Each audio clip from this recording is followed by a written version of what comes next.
morning mga karakitera! At ngayon nga hindi muna tayo rarakit, tayo muna ay mag-grocery. Dahil nga napakalalayo talaga ng mga tindahan doon sa amin, kaya tuwing pupunta talaga ako dito sa Kabayanan at chinecheck ko talaga ang mga wala sa bahay. Kasi ang hirap pag naubusan, napakalayo ng mga tindahan. At kaya nga, ayan, kumuha na tayo ng pata ng baboy na isang balot dito at kumuha rin tayo ng 2 beef. At syempre, yan ay ilalagay na lang natin muna sa rep para pag tayo ay walang mapang-ulam ay meron tayong stock sa rep. Syempre, pumunta rin tayo dito sa mga manok. Naghahanap nga ako dyan ng wings. Kaya lang, wala naman ng wings. Naubusan ako, kaya ang kinuha ko na lang dyan ay yung hita. Syempre, ang hita naman ay malaman din at gusto talaga yan ng mga bata. Kaya lang, mas gusto ko talaga yung wings kasi gusto ko yung may laman na may buto-buto. At dito nga napadaan nga ako, buti na lang talaga hindi ko kasama ang aking anak. Dahil kung hindi, talagang iiyakan niya itong mga chocolate na ito. Pero dahil love na love ko siya, ay kinuhaan ko syempre siya kahit 2 perasong chocolate. Kasi maghahanap talaga yan pag uwi ko. Ayan nga, ang paborito niyang chocolate, kaya kinuha ko na siya kahit 2 peraso lang. Hindi na rin naman masama kung hindi naman araw-araw. Ayan. At syempre, pumunta rin tayo dito sa may kabila dahil kailangan ko nga ng oyster sauce at ako'y naubusan nga nito. Syempre, kailangan ito tuwing tayo ay magigisa at mag-aadobo. Yan nga ang ginagamit ko. Kaya kumuha na tayo dito ng sapat lang sa aking panggamit. At ayan nga, at umikot pa nga ako at nakita ko nga itong mga Dutch meal na ito at paborito din nga ito ng anak ko at syempre paborito ko rin nga ito at ang paborito na yung flavor ay orange kaya dinagdagan ko na. Syempre paborito ko rin ang mango at nakita ko nga na may blueberry kaya lang naisip ko na ang blueberry kasi medyo maasim yan sa tiyan kaya ang kinuha ko na lang dyan ay yung mango kasi masarap din para sa akin ang mango flavor niyan. Kaya kinuha ko na rin. At umikot pa nga tayo dito sa mga inumin at nakita ko nga dito yung Yakult.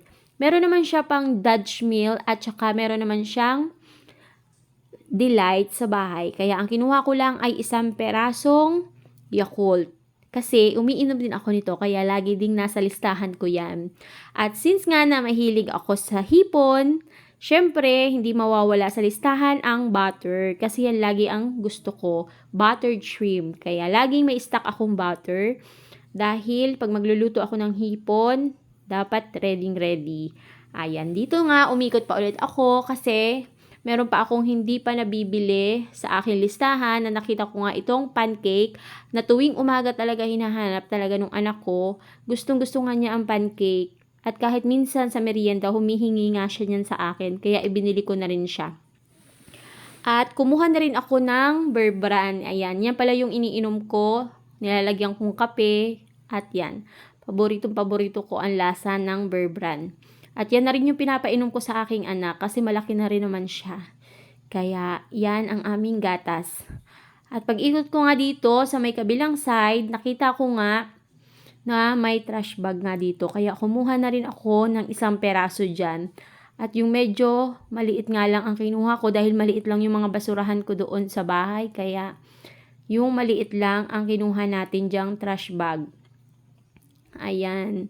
At syempre, wala na rin tayong tissue. Kaya kukuha rin tayo dito ng tissue dahil wala na tayong tissue sa bahay. Ayan. Ito pala yung gamit kong paper towel. Kumuha na rin ako ng 1 peraso kasi medyo matagal-tagal na rin yun sa akin. Syempre, yung mga kailangan talaga ng mga nanay ay ang Sunrox. Yan talaga ang panlaban sa mga maduduming kulay puting damit. Kaya malaki na ang kinuha ko dyan. At syempre, kumuha na rin ako dyan ng kailangan kong Scotch Brite. Ayan, napakaganda nga nitong Scotch Brite na ito kasi pang matagalan talagang gamit. Ayan, 1 peraso lang ang kinuha ko dyan. Dahil matagal ko na namang magagamit yung Scotch Brite na yan. Kaya, ayan, kumuha ako ng 1 peraso. At pag ikot ko nga dito sa kabilang side, ay naghahanap nga ako dyan ng ivory, kaya lang wala. Kaya ang kinuha ko nilang ay Dove dahil gusto ko rin naman yan, malambot sa balat.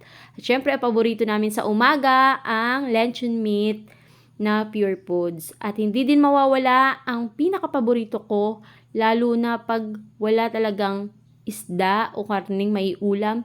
Pigaan lang niya ng kalamansi ay talagang mabubusog ka na. Masarap na iulam yan. At kumuha rin ako ng isang perasong sisig dito dahil paborito ito ng anak ko. Pero yan naman ay hindi naman laging pinapakain ko dahil masama din naman yung laging mga dilata at mga frozen ang ipapakain natin sa ating mga anak. Kaya isa lang ang kinuha ko. At sa umaga nga, pag ako ay kumakain talaga, tinapay lang at kape. Yan lang talaga ang kinakain ko sa umaga. Bihirang-bihira ako magkanin kaya yan, laging nasa listahan ko rin ang tinapay. At dito nga, may nadaanan ako. Ito, bawal ito sa akin. Kaya lang, kung paminsan-minsan naman, siguro naman ay pwede na rin. Kaya 2 peraso lang ang kinuha ko dyan. At ayan nga, magbabayad na nga ako. At ayan, malulutong na 50 pesos ang isinukli sa akin. At pinakahon ko na nga yan at sabi ko ay babalikan ko na lang. Dahil ako ay pupunta naman dito sa tindahan ng bigas at mga prutas. At tindahan na rin ito ng mga gulay. Ito yung pinakasentro ng palengke. At dito nga ay nagtingin ako ng mga gulay-gulay dito. Kumuha nga lang pala ako ng pipino dyan at sayote dahil yun lang ang kailangan ko. Mayroon pa naman tayong kaunting gulay dun sa bahay, kaya kung ano lang yung kailangan, yun lang ang aking kinuha. At binabudget din syempre natin ang ating pera, ganyan talaga ang mga nanay, at bumili na rin ako dyan ng itlog, at yung gagawin ko nga pala dyan na mochi, ay binili ko na rin. Kaya pupunta na tayo doon sa prutasan dahil hindi ako mahilig talaga mag-merienda ng kung ano-ano. Talagang ang mas gusto kong mini-merienda ay ang mga prutas.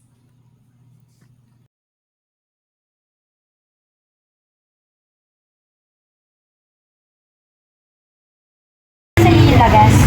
Oo, para ano. Parang ang tamis ng apple na yun. Oh yes, gala apple yan. 3.50 pin up. Pag 100 pin ko gawin. Sige. At saka lemon. Ilalema, 3.50 na lang. Sige, 3 na. Pero hindi ka nag-avocado. Ang ba't yan ang avocado? Magkano sa avocado? 150 lang ang dito ka bibigyan sa malalaki. Quality ang laman. Ay. Ilan ang apple? 7? Oo. Matamis din naman ito. 4. Ilan ang lemon? Isa lang at ako'y nag-ano lang. Isa lang piraso. Ayaw na 3.50? O sige, 3 na. Dito. 4 100. Bebe! Sige, 4. Kailangan namin ng prutas. Very good. Kiki na Ay. pinay. Saan ang punta mo? Oo. Sa mangga. Saan mo, bebe? Lakad ng thirdan. Sa mangga. Sa mangga, yun ang mura ko 100 pico. Sir! Saglit. Sir, ano po bibilin mo, sir? Sir, apple orange. Tapos yung plastic. Dito pa. Peso.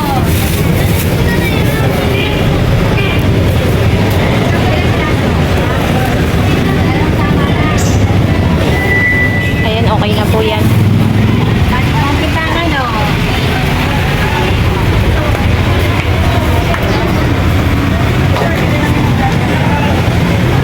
Bali, magkano lahat sa akin? Patikim pa.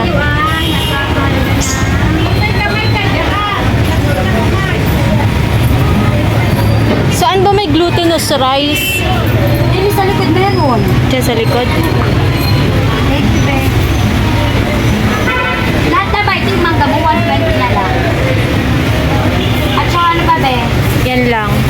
100, 100, 50, 250, 550, 670. At pagkatapos ko ngang makipagtawaran dyan, ay kinuha ko na yung mga pinamili ko sa grocery at paki-comment kung magkano ang nagastos ko sa araw na to para manalo kayo ng 100 pesos load. Thank you for watching! Sana nag-enjoy